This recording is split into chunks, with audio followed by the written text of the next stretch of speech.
सारखा आवाज झुंजारते एक विष्णुदास जगी वरती गेला सगळा आवाज पाप पुण्यांगी नातळे त्या गोविंद आसनी गोविंद शयनी गोविंद त्या म्हणी बैसलासी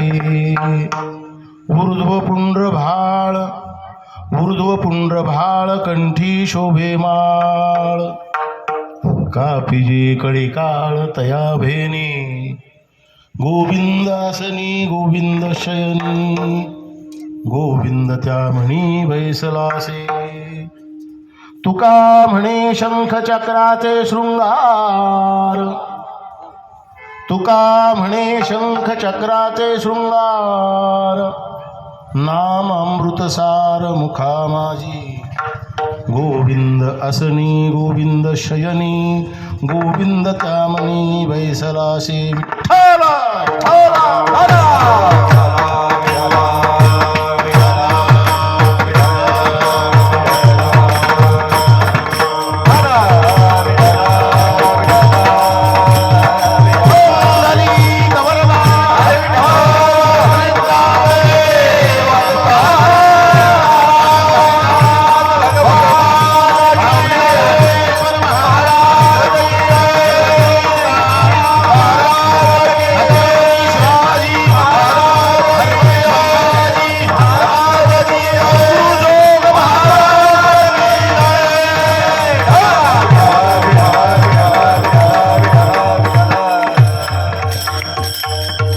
समचरणं सरोजं साम्रनिलाम्बुदाभं जगणनिहितपाणिं मण्डनं मण्डनानां तरुणतुलसीमाला कञ्जनं कञ्जनेत्रं स्वदयधवलहासं विठ्ठलं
दुसरे चरण संताच्या त्यांच्या कृपादाने कथेचा विस्तारू बाबाजी सद्गुरु दास तुका अलंकापुरी रम्य सिंहासनस्थं पदांभुज तेजपुरीदक प्रदेशं विधीन्द्रादिदेवै सदा स्तूयमानं समाधिस्थमूर्तिं भजे ज्ञानदेव ओम नमो ज्ञानेश्वराय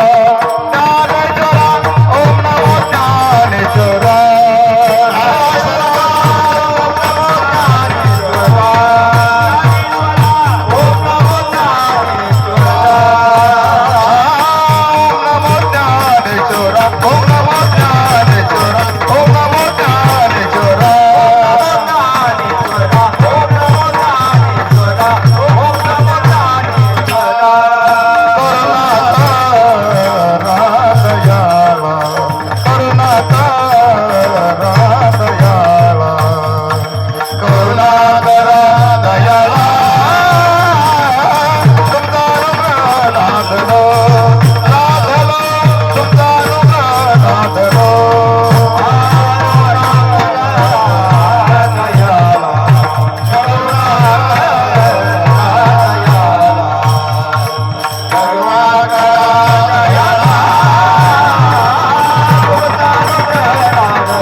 करुणा करा दयाळा तुमचा अनुग्रह लादलो पावन झालो चराचरी जयांची केली स्मरण होय सकळ विद्येचे अधिकरण तेची वंदू श्रीचरण श्री गुरुचे मनोजवं मारुततुल्य वेगं जितेंद्रियं बुद्धिमतां वरिष्ठं वातात्मजं वानरायूतमुख्यं श्रीरामदूतं शरणं प्रपद्ये नमो सद्गुरु तुकया ज्ञानदीपा नमो सद्गुरु सच्चिदानंद रूपा नमो सद्गुरु भक्त कल्याणमूर्ती नमो सद्गुरु भास्करा पूर्ण कीर्ती सेवे लागी सेवक झालो तुमच्या लागलो निज चरणा अहो स्वामी तुकया देवा यावरी न करावा अवीर तीन शिरे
काकी झोडी पुढे श्वान नित्य जान्हवीचे स्नान ते नमस्कारो आता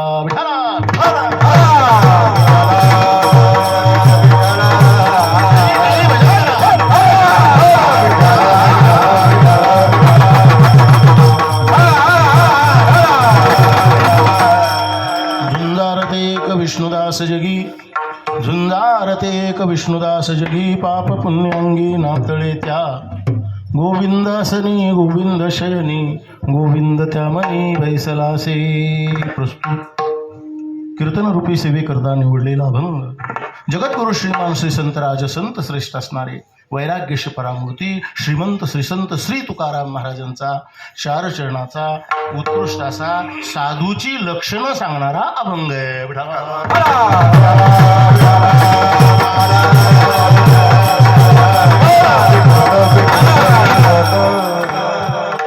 या अभंगावर काहीसं चिंतन करण्यापूर्वी अल्पसा परिहार द्यायचा तो असा. श्री क्षेत्र दत्त मंदिर संस्थान मोरवड उर्फ गुंफा या पुण्य पावन भूमीमध्ये प्रतिवर्षाप्रमाणे चालत असलेला हा अखंड हरिनाम सप्ताह याही वर्षी मोठ्या थाटामाटामध्ये संपन्न होत आहे. या अखंड हरिनाम सप्ताहाला अनंत कोटी ब्रह्मांड नायक भगवान पंढरीश परमात्म्याची कृपा आहे. कैवल्य चक्रवर्ती संत सम्राट ज्ञानराज माऊली जगद्गुरु श्री तुकाराम महाराज वैकुंठवासी परमपूज्य प्रातस्मरणीय गुरुवर्य भीमसिंह बाबा वैकुंठवासी परमपूज्य प्रातस्मरणीय गुरुवर्य दादा महाराज पवार बाबा अशा थोर साधू संतांची कृपा आहे. सकल ग्रामस्थांचं सहकार्य आहे आणि गुणीजन मंडळीची उपस्थिती आहे. जगद्गुरु संतश्रेष्ठ तुकाराम महाराजांच्या गाथ्याला 350 वर्षे पूर्ण झाली. त्या वर्षी गाथा पारायणाने आपण या अखंड हरिनाम सप्ताहाचा प्रारंभ केला होता. याच मंडपामध्ये वैकुंठवासी परमपूज्य परमश्रद्धेय माझे श्रीगुरु भीमसिंह बाबांनी त्याचं काल्याचं कीर्तन केलं होतं. किंबहुना जवळजवळ 11 वर्ष बाबांनी या ठिकाणी काला केला. अशा साधूच्या पदस्पर्शाने पावन झालेली ही गुंफाभूमी आहे. गुंफाभूमी आणि अशा या गुंफाभूमीमध्ये सालाबादप्रमाणे चाललेला अखंड हरिनाम सप्ताह आमचे श्री हरिभक्त परायण परमस्नेही ज्येष्ठ गुरुबंधू राजाभाऊ महाराज पवार, एकदा त्यांच्याकरता जोरात टाळ्या वाजवा. कारण एवढं मोठं कार्य उभं करण्याकरता साधी गोष्ट नसती महाराज, खूप कष्ट घ्यावे लागतात. जावे त्याच्या वंशा तेव्हा कळे या न्यायानं गोड अशा प्रकारचं नियोजन आयोजन अगदी प्रतिवर्षाप्रमाणे हा चाललेला महोत्सव आणि या महोत्सवातील आजचं हे 6वं कीर्तन पुष्प गुंफण्याच्या निमित्ताने मी तुमच्या समोर उपस्थित आहे. आपल्या या कीर्तनाकरता अशी सुंदर साऊंड सिस्टीम आहे. मला वाटतं गुंफावर पहिल्यांदाच एवढी जोरात सिस्टीम लागली असेल. एकदा सिस्टीम करता जोरात टाळ्या, नाही तर काही ना काहीतरी बिघडीलच होतं. पोरांना मानावं लागेल बरं का. त्याच्यामुळे तुमच्या सोयरीकी सुद्धा मीच बघणार आहे. विठाला विठाला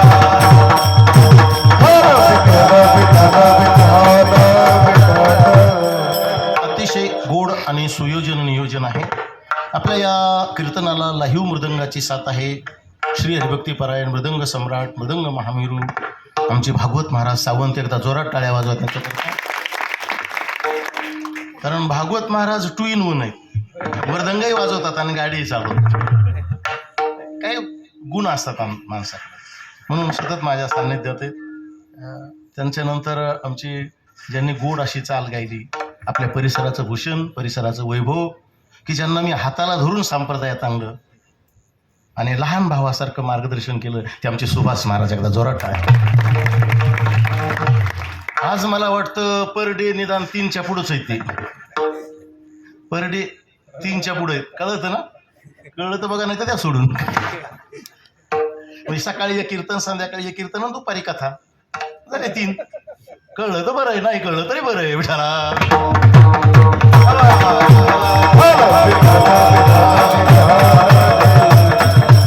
काय असतं बघा, आपल्याच परिसरात हिरे असतात, पण त्याची किंमत माणसाला कळते. लक्षात आलं? कळते पण उशिरा. आमचे गुरुवारी भीमसेन बाबा म्हणायचे, उशिरा का व्हायला पण शहाणपण सुचलेलं बरं असतं ते म्हणायचे. काय सुंदर महाराज, काय गोड चाल गायली. ज्यांनी साथ केली ते श्री हरिभक्ती परायण परम आदरणीय गोड असा आवाज आहे भरत महाराज आहेत. एकदा जोरात त्यांच्याकरता टाळ्या वाजवा. ते बी 2 in 1 आहेत बरं का. मला वाटतं 3 असतील तिथं. मृदंग, गायन आणि पुन्हा 4 व्हीलर आणि सिंत. म्हणजे ही सगळ्या कला आहेत. ज्यांनी गोड अशी चाल गायली पुढे हरिभक्ती परायण आदरणीय अभिषेक महाराज टाले, कृष्णा महाराजांचे चिरंजीव, त्यांच्याकरता जोरात टाळ्या वाजवा. सुंदर अशा प्रकारचं आयोजन नियोजन आहे, जे सतत माझ्या सानिध्यामध्ये असतात. आमचे श्री हरिभक्ती परायण रमेश महाराज सावंत, एकदा जोरात टाळ्या वाजवा.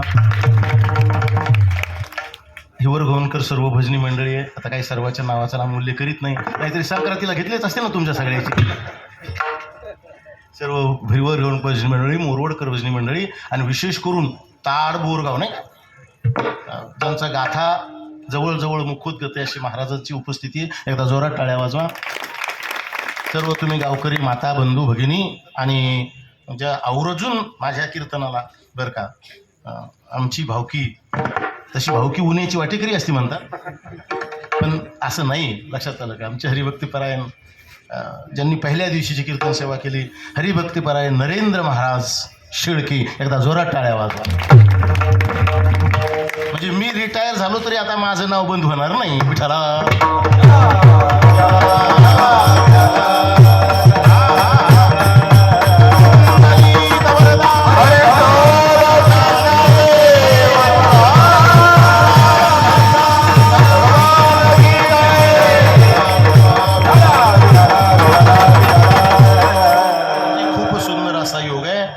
कीर्तनाकरता वारकरी शिक्षण संस्था, नाथ वारकरी शिक्षण संस्था चिंचवणचे आमच्या अशोक महाराजांची उपस्थिती आहे. आणि आपलं हे कीर्तन उद्या सगळ्या जगाच्या समोर आणणारे आमचे बालासाहेब पपाळ पत्रकार आहेत. एकदा जोरात टाळ्या वाजवा. विठाला विठाला.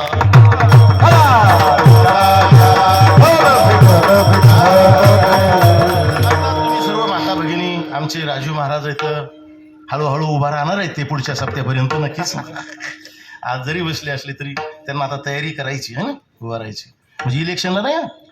तिथं टाळ घेऊन विठाला विठाला.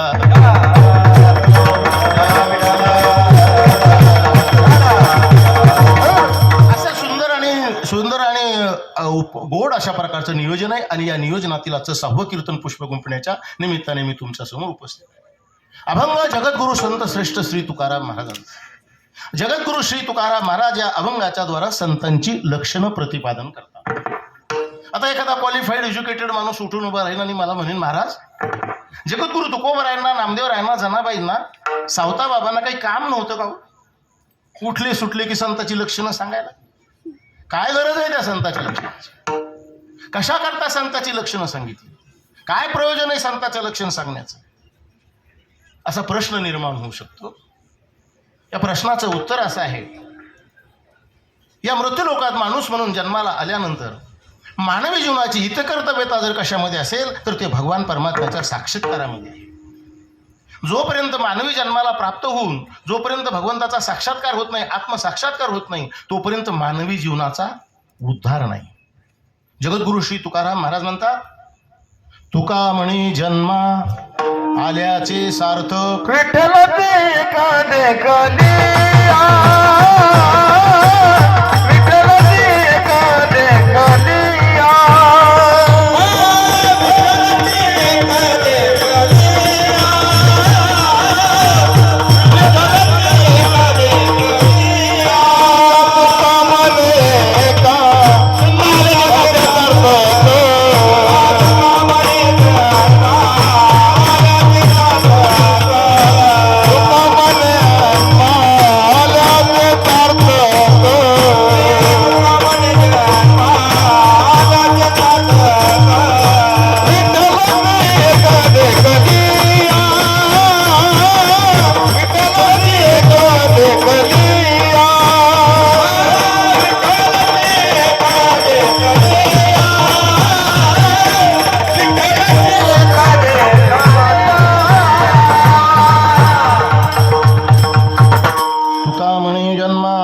सार्थक विठ्ठलची एक देखलिया.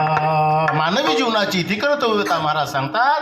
माणूस म्हणून जन्माला आल्यानंतर जोपर्यंत पूर्ण ब्रह्माची ओळख होत नाही तोपर्यंत इहलोकातली यात्रा आपण संपवू नये. आत्मसाक्षात्कार झाला पाहिजे. मानवी जीवनाचा उद्धार त्याने होतो जोपर्यंत देव भेटत नाही, जोपर्यंत देवाचा दर्शन होत नाही तोपर्यंत मानवी जीवनाचा उद्धार. महाराज म्हणतात, म्हणून तुका म्हणे जन्मा आल्याचे सार्थक विठ्ठलची एक देखलिया. व महाराज उदाहरण देतात. जसं महाराज म्हणतात, रात्र झाली आणि सूर्य अस्तमानाला गेला, अंधार पडला, आणि मग अंधार पडल्यानंतर किती ट्यूब्स लावल्या, किती फोकस लावले म्हणजे सूर्योदय झाला म्हणता येईल? नाही म्हणता येणार. मला म्हणतात, दीप दीपिका शशी तारा हो तुका कोटीवरी रे, परी नसरे नगवे दिवसू, परी नसरे निजनी निगरे दिवसू, दिनकर नाथ जया परी रे, नुद्धरी जे नुद्धरी जे नुद्धरी जे, गोपाळे बिन नुद्धरी जे. महाराज म्हणतात, किती दिवे लावले, किती फोकस लावले, किती ट्यूबलाईट्स एकत्र केल्या तरी जसा सूर्योदय होत नाही तसं मानवी जन्मामध्ये देवाचं दर्शन झाल्याशिवाय माणसाचा उद्धार नाही.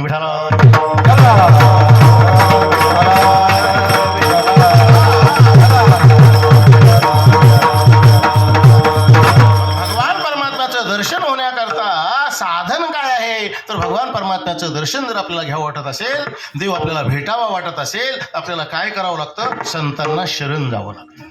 हरिप्राप्तीचे उपाय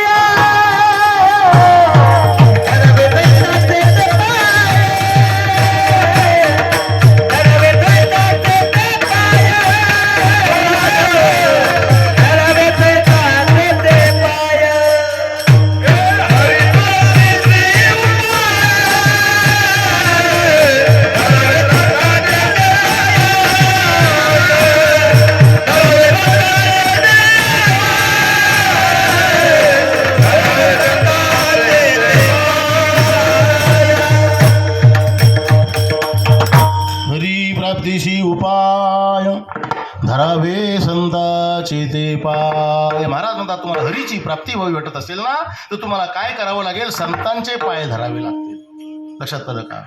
जर तुम्ही संतांच्या चरणावर मस्तक ठेवलं, तुमचं आमचं अहोभाग्य महोभाग्य महाराज, दादा महाराज पवार बाबासारखे साधू इथे समाधीस्थ आपल्या करता दर्शनाकरता बसलेले, अशा साधूचं दर्शन झालं की उद्धार होणं अगदी सोपं आहे. विठाला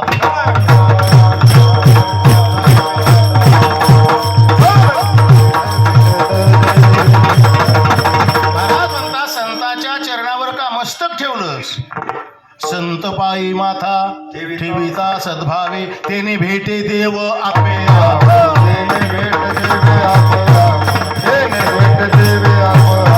संत पायी माथा ठेविता सद्भावे,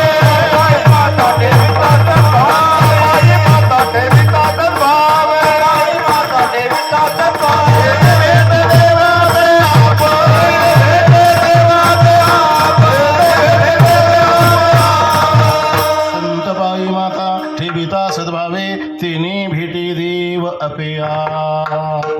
संतांच्या चरणावर का आपण भक्ती भावाने श्रद्धेने साष्टांग दंडवत घातला तर देव भेटायला वेळ लागत नाही. पण दुसरा प्रश्न असा तयार होतो, कुणी म्हणेल आम्हाला देवाची भेट तरी कशा करतो, आमचा काय नांगूर मुडून पडलाय, काय देवाच्या भेटीमध्ये विशेष आहे, काय गबू केळे. स्वामी महाराज म्हणायचे, बरोबर स्वामी महाराज म्हणायचे, काय गबू केळे देवाच्या दर्शनात, का देव भेटला पाहिजे. त्याचं कारण आहे, तुम्ही आम्ही माणूस म्हणून जन्माला आलो, भगवान परमात्म्याने आपल्याला हा नरदेह दिला, हे देह दिला. देवे दिला देह भजना गोमटा, देवे दिला देह भोजना गोमटा असे का नाही, मग भजना गोमटा, देवे दिला देह भजना गोमटा, परी हा भजन करीत नाही भामटा. तुम्ही म्हणा, मी कशाला म्हणू, भजन करत नाही. लक्षात आलं का, परमात्म्याने आपल्याला जो नरदेह दिलेला आहे, आणि केवळ आणि केवळ नुसता नरदेह दिला नाही, आपला पंच ज्ञानी इंद्रिय दिली आणि पंचकर्मी इंद्रिय दिली. इले इंद्रिय हात पाय कान,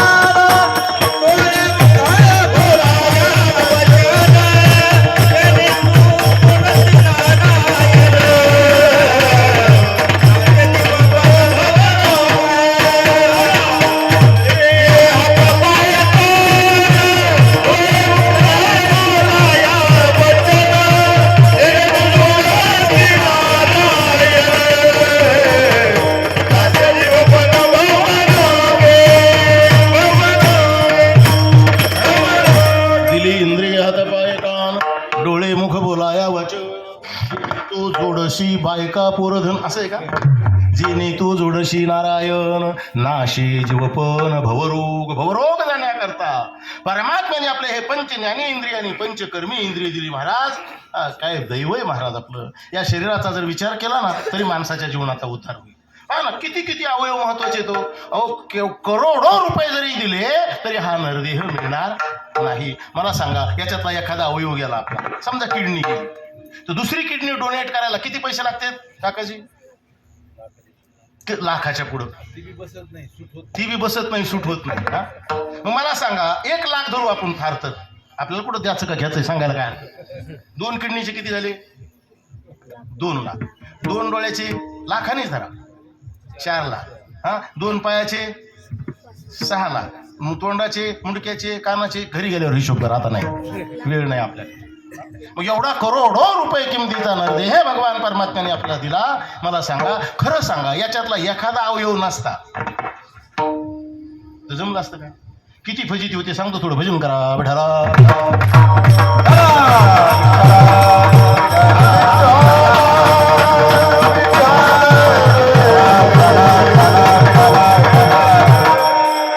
वैकुंठवासी परमपूज्य प्रातस्मरणी गुरुवारी भीमसेन बाबा दृष्टांत सांगायचे. ते म्हणायचे, आपल्या मोरोड सारखं एक गाव होतं, पण तिथे एक धनगर राहतो.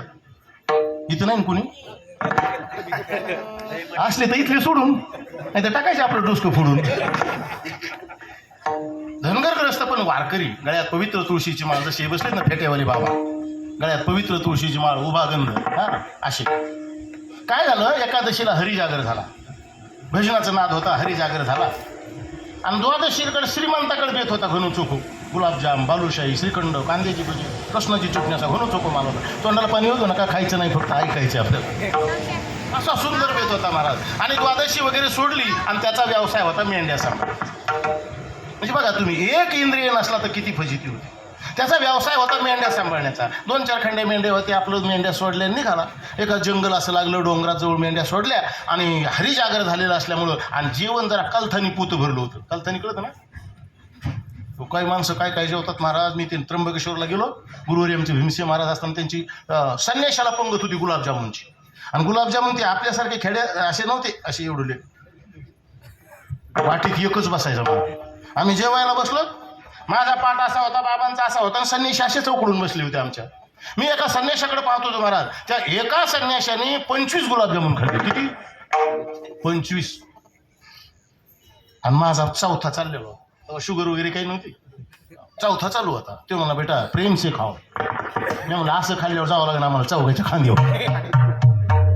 आणि ते जेवता मी सहज बघितलं त्यांच्याकडे, तो संन्याशी एकदा इथं दाबायचा आणि एकदा इथं दाबायचा. मैं म्हणलं बाबा ये क्या बात है? बोले बेटा ये तुम्हारे समझ में नहीं आएगा, ये तो हमारा खाना खाने का मीटर है. बोले मीटर? बोले meter? What is this matter? काय meter? What is this matter?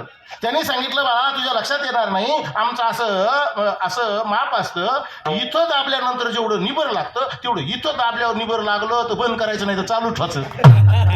म्हणलं आमच्या गुंपावरची पंगत एकट्यालाच उडायची.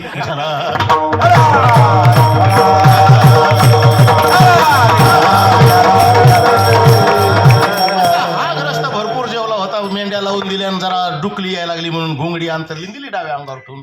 थोडा वेळ झाल्यानंतर काय झालं, जाग आली, पाहिलं तर एकही मेंढी नाही. कारण मेंढ्या एकदा एक निघाली, सगळ्या निघून गेल्या. जागा झाला, इकडं तिकडं पाहायला लागला, मेंढ्या काय सापडा सर निघाल्यानंतर पुढे एक त्याला मोटकरी दिसला. जुना काळ मोटकरी होता, तो मोठ हाकत होता. त्याने हाक म्हणला, ओ मोटकरी दादा, माझ्या मेंढ्या पाहिल्या का? आता हा पहिली गोष्ट धनगर. आणि दुसरी गोष्ट 100% कानपूर लाईन तुटेल, पूर्ण 100% बाहेर. ज्याला हाक मारली ज्या मोठ